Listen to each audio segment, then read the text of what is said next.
Hi, welcome to our first Let's Chat with Sister Suker. I apologize for any interruptions. We've tried this video, I think we're on try number 4. And we have had kid interruptions every time. So let's see what we can do. Let's Chat with Sister Suker. I try and do this every Tuesday. Sometimes it doesn't work out and it comes a few days later, but typically we do it on Tuesdays so that you're set up for your week and you have some information on your past week. Please use the announcements to really set yourself up for the week. And I post those on Friday before you have to start doing things. This is just meant to supplement that. You're not ever required to watch these videos, though I will say they're helpful. They're helpful. I try and post all the most important things in the class announcements, but theoretically, all of the most important things are already posted in the class. So this is just supplemental. It's meant to show you your instructor is a real life person. And hey, here's some helpful hints and tips. So if that's not your thing, please feel free to not watch these videos. Anyway, so I just want to give you a little background about myself. I have been teaching this class since fall of 2014, which now seems like a really long time, but didn't before I said it.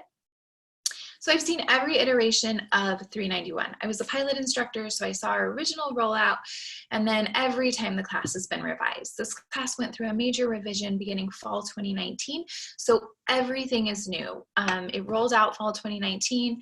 We made additional edits in winter 2020, and now hopefully it's better for you.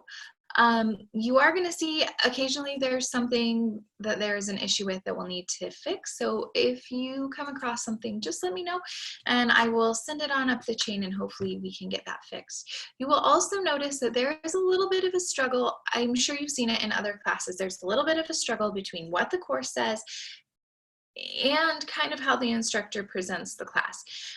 I will tell you that the course was written by someone on the more academic side, and I tend to be on the more practical side of public health. So you're going to hear some of that, like, well, when you're working in public health, you need to do it this way. Or when you're working in public health, you need to focus on this. So you're going to hear a little bit of that struggle between the two sides over the course of the semester, and it's fine. I just want to let you know that sometimes there is a little bit of that struggle. So start to look for that because we're looking to mold you into really awesome public health professionals, no matter which area of public health you want to go. So a little bit more about me. I live just north of Atlanta, Georgia. So I am on the Eastern time zone. I go to bed early because I wake up early. During the day, I am the manager at our county health department here in Forsyth County. I decided to start that job at the beginning of February, and now we're April, and you know where the world has gone. So you can imagine that things are a tad bit crazy. So if you call me, text me, email me during the day, there's like a 95% chance you're not going to get a response back until I get home and away from the health department, because when I'm there, I am busy. I have 3 kids. Michael is almost 9. He's almost 9. Grace is almost 4, and Zach is 6. My husband and I have lived in New York, Texas, Dallas, and Austin, and then we moved here to the Atlanta area last March. All of the things have blended together. So I saw someone on their discussion board introduction post say that one of their hobbies was napping, or something they aspire to do is napping. I am right there with you. But I don't think that's going to happen. Okay, so that's just a little bit about me and why we do these videos. So it's just so you have a face to put with the instructor. I think it's really hard when you are existing in the world where you don't have a face to put with someone. For example, in my day job, we deal with a lot of people at the state level. And since I've never met these people, it becomes really, our interaction becomes a little bit difficult. We butt heads a lot because it's hard when they don't explain themselves or they don't do what they need to do, and all you have is an email back and forth with this person. So the goal of these videos is to put a personality behind the emails that you get, because I think it's important, especially in public health. I think it is important because so much of what we do is talking. If you don't like to talk, learn to talk, because public health is all about communication. You need to talk, you need to write, You need to email, you need to text, all the things. We do all the things in public health. So that's kind of the rationale behind these videos. So 391 gets started fast. 391 is just a fast-paced class. So I guess lace up your running shoes and get ready, because that's what this is going to be.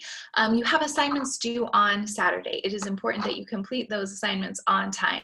The first one is your initial discussion board post and everything else involved with that. Read the directions on that assignment. You need to introduce yourself. You need to respond to your classmates' post, and you need to post some sort of graphic. The prompt is very specific.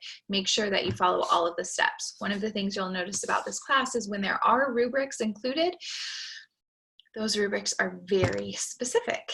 So I try and stick with the rubrics that were written by the course design team. So you will need to follow the directions in the assignments. And one of the directions in that particular assignment is including some sort of graphic. It's worded slightly differently, but you need some sort of graphic in that post. If you already posted and didn't include that, make sure you go back and add that. The other thing that is really important that is due is you need to sign up for a group time. 391 has less group work than it once did, but it has a lot of group work, at least at first. So you need to sign up for a group time. Several things to keep in mind. I will do my best to put you in a group for the time you requested. It's not always possible. We're scattered across a myriad of time zones across the world. I will do my best. Please be flexible.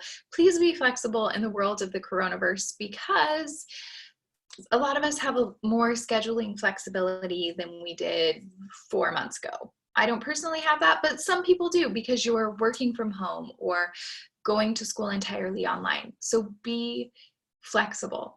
Another thing, as you're doing this group work, please strongly consider meeting every other week, once a week, using some kind of face-to-face technology. Maybe you're not able to meet at the same time and you want to use something like Marco Polo to have that conversation, but I highly recommend, at least at first, have some of those conversations face-to-face. You will interact so much better with your group if you have a personality, a real-life person to put behind that name. Last semester, there were a couple of groups that decided they were going to go solely email and text messages. Sometimes that works. If you have an excellent group where everyone is really motivated, that works really well. If you have a group where some of the people are motivated and some of the people really like to play video games and watch Netflix and not participate, that's not going to work for you. So first off, don't be that person who doesn't want to participate. But second, start your team off right. Start off by talking to each other. If you need a Zoom link, you're welcome to use my Zoom link. But there's a whole slew of electronic face-to-face options available, and people are more familiar with them now that we're all living in the coronavirus. People are a lot more comfortable talking to each other face-to-face than they were maybe 6 months ago. So really consider that. It's really important that your group starts off right, because the majority of the group assignments happen at the very beginning of the semester. And if you don't get off just right, then it makes things a little bit hard throughout the semester. That being said, communicate with me about your group. If you are someone who likes to get everything done the first day that it is due, I love that about you, because that's what I like to do. But you might need to back up a little bit.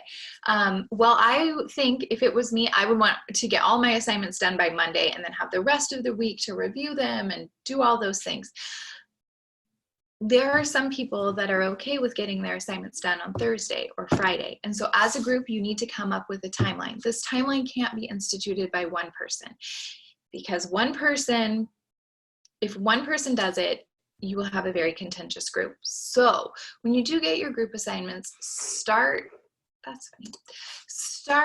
talking about when you can collectively agree that group assignments are going to be submitted. Are they going to be submitted on Monday? Are they going to be submitted to the group as a whole on Thursday, compiled on Friday, and submitted on Saturday?